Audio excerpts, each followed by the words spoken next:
Hello everyone, this is ICB Sarah and today we're talking about, a tale of two Marvel games. One that stumbled and fell flat on its face and got mercy killed in less than 3 years, and another that looks like it might actually be fun. That's right, we're talking about Marvel Avengers versus Marvel Rivals. One was a confused corporate disaster disguised as a game, and the other, it actually seems to know what it wants to be. Let's break it down.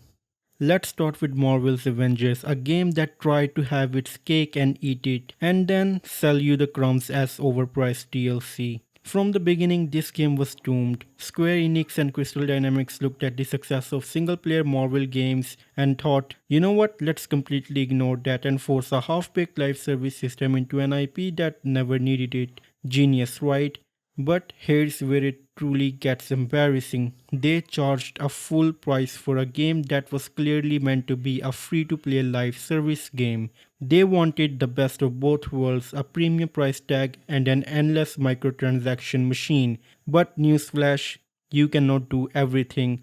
Like our God and King Todd Howard says, we can do anything, but we can't do everything. Maybe someone probably should have whispered that into Square Enix's ear before they burnt a few $1 million in fire. And let's talk about the characters and oh god, the characters. Listen, I get it. You don't want to pay Robert Downey Jr. or Chris Evans' likeness, right? It's alright. But at least try to make your characters look not horrifying. Instead, we got an Iron Man who looks like he's made up of tin can and Captain America that looks like he's wearing a barrel. They were going for realism, but instead they landed straight in uncanny valley hell. Every single character felt like it was a knockoff action figure you'd find in a dollar store bin labeled Superhero Man. Meanwhile, Marvel rivals looked at all this and said, you know what? Let's actually have a personality. Now here's the thing, Marvel Rivals knows exactly what it is, a live service team based hero shooter. It's not pretending to be a grand single player experience, it's not trying to squeeze $70 out of you while shoving microtransactions down your throat. It's just Overwatch with Marvel characters, and that's totally fine. Unlike Avengers, which had this weird identity crisis, Marvel Rivals leans into its strengths. The art style, stylized, vibrant, and actually pleasing to look at. It's got that Overwatch energy with some Marvel insane roster. Meanwhile, Avengers was trying so hard to be realistic that it ended up looking like a fan made deepfake gone wrong. And let's be real, if you're making a multiplayer game, you want bold, recognizable designs, not a bunch of dudes in a generic tactical gear. Now, the biggest advantage Marvel Rivals has is that it's free. That's right, you can jump in, try it out, and if you hate it, no harm, no foul. That's a massive advantage in today's gaming landscape. Compare that to Avengers, which had the audacity to demand $60 upfront, then turn around and ask for even more money through its battle passes and cosmetics.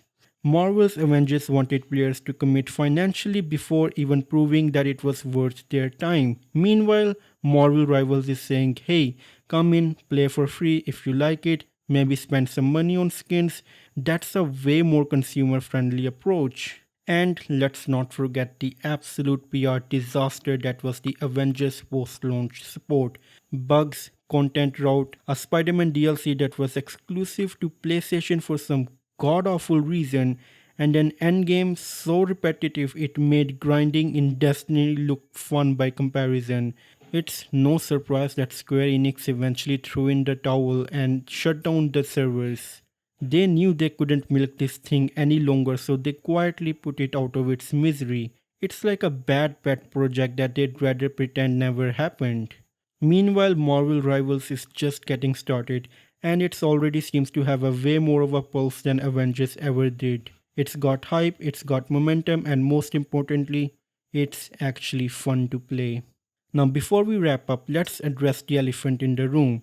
Does this mean that there's no hope for a single player Marvel game? Absolutely not. We've already seen Spider Man PS4 and Miles Morales prove that when done right, single player Marvel games sell like crazy. Hell, people are still holding out hope for Marvel's Wolverine because we know it's in good hands. If a studio actually puts in the effort to make up a high quality narrative driven Marvel game, people would eat it up. But what we don't need is another Avengers style disaster where corporate greed overrides the actual game design. With that said, I still think that there's enough demand in the market for a good single player Avengers game. I know I would still love to play as Iron Man flying throughout the city beating up the bad guys. I do think that there is still hope for a Avengers single player game. With that said, like and subscribe if you feel like it. Let me know your thoughts in the comments down below. And as always, it's time for a goodbye.